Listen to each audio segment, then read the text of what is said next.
Halo semuanya, damai sejahtera bagi kita semua. Apa kabar semuanya? Semoga kita baik-baik saja dalam keadaan sehat. Dan kita terus mematuhi protokol kesehatan agar penyebaran COVID-19 di Indonesia tidak menyebar luas di seluruh Indonesia.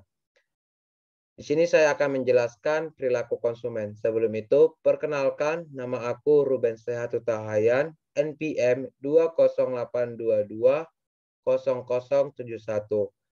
Prodi Agribisnis, bidang studi Ekonomi Mikro, Universitas Medan Area, nama dosen pembimbing Bu Mitra Mustika SP MSI.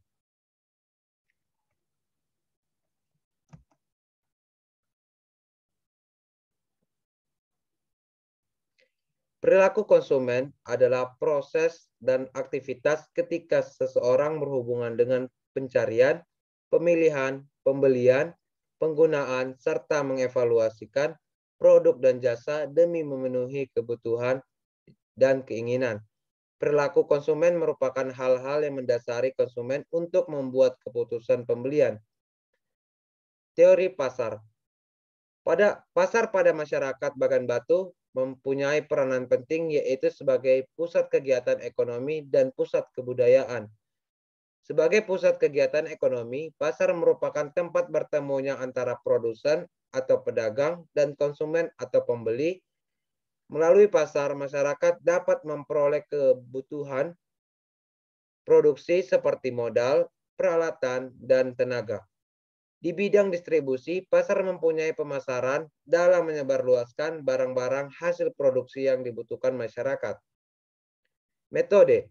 Dari penelitian data survei permintaan dan penawaran komoditi cabai di pasar tradisional Bagan Batu, di mana menggunakan metode deskriptif asosiatif, di mana penelitian ini dilakukan untuk menggambarkan fenomena yang terjadi pada pasar tradisional, yang dilihat dari sudut pembeli dan penjual.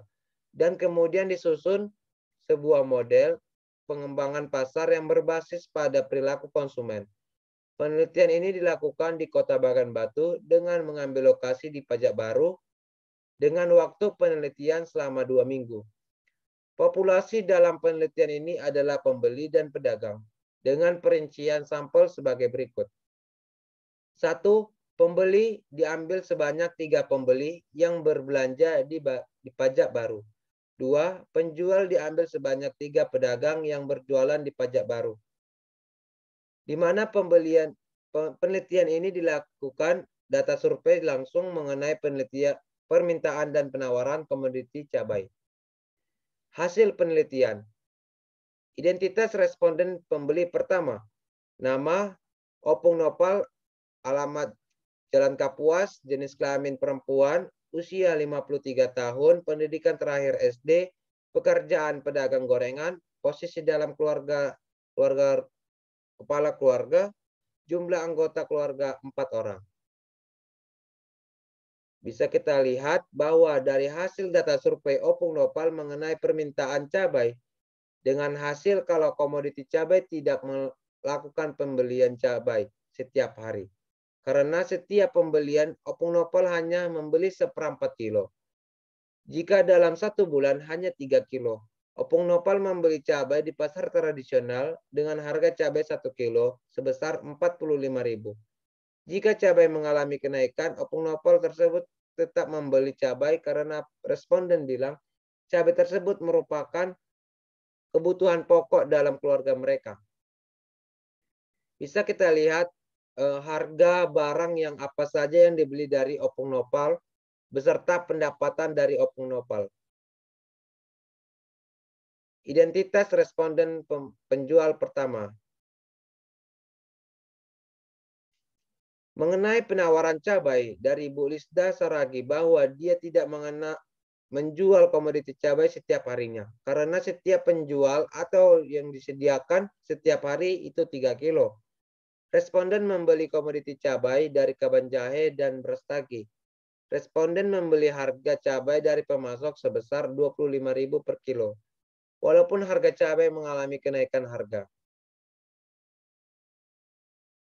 Bisa kita lihat identitas responden pembeli kedua. Dari hasil data survei, Mak Christian mengenai permintaan cabai dengan hasil kalau komoditi cabai tidak melakukan pembelian cabai setiap hari. Karena setiap pembelian, Mak Christian hanya membeli 1 kilo. Jika dalam 1 bulan hanya 8 kilo. Mak Christian membeli cabai di pasar tradisional dengan harga 1 kilo sebesar 45.000. Jika cabai mengalami kenaikan, Mak Christian tetap membeli cabai. Karena cabai merupakan kebutuhan pokok dalam kehidupan mereka. Bisa kita lihat harga jenis yang apa saja yang dibeli oleh dari Mak Christian beserta pendapatannya. Identitas responden penjual kedua. Bisa kita lihat nama, usia, dan pendidikan terakhirnya. Mengenai penawaran cabai dari Bu Herlina Kemik, bahwa dia tidak menjual komoditi cabai setiap harinya, tetapi menjual 4 kali dalam seminggu. Karena setiap penjualan atau disediakan itu 30 kilo, responden membeli komoditi cabai dari Kaban Jahe dan beras tagi. Responden membeli harga cabai dari pemasok itu sebesar 23.000 per kilo. Dijualnya dengan harga 45.000 per kilo. Serta Bu Lisda tetap menjual cabai walaupun harga cabai mengalami kenaikan harga. Yang ketiga, identitas responden pembeli ketiga.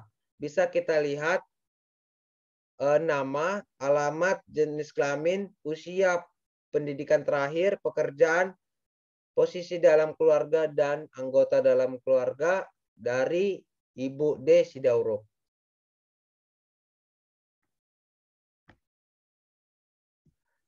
Dari data survei, Desi Daurok mengalami permintaan cabai dengan hasil kalau komoditi cabai tidak melakukan pembelian cabai setiap hari.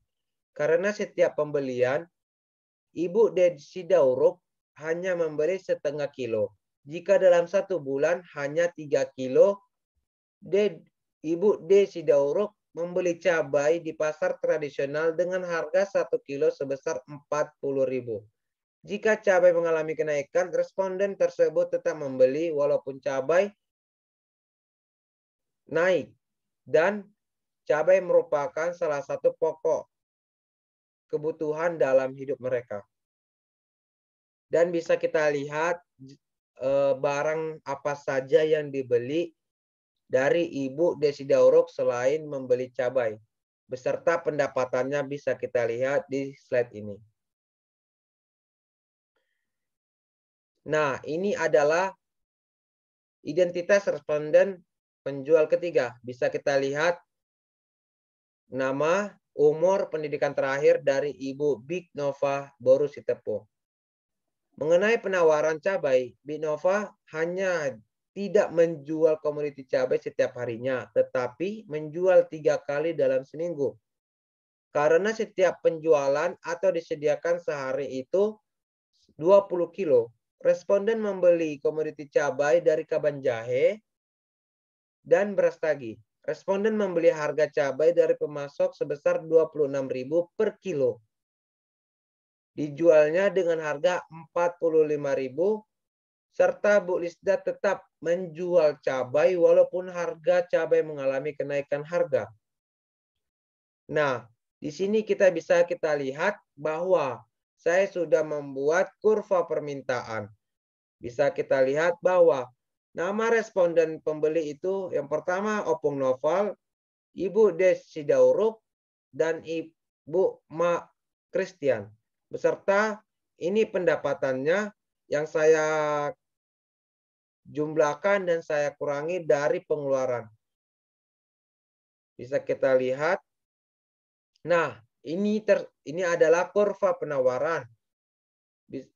Kita lihat nama responden penjual. Yang pertama itu Bu Herlina Kemit. Lalu Bu Lisda Saragi SOS. Yang ketiga Big Nova Borusitepo. Nah, kita lihat harga dari pemasok itu kita lihat dari penjelasan dari slide sebelumnya. Sekian dari presentasi saya. Jika ada kata-kata salah, mohon maaf. Sekian dan terima kasih.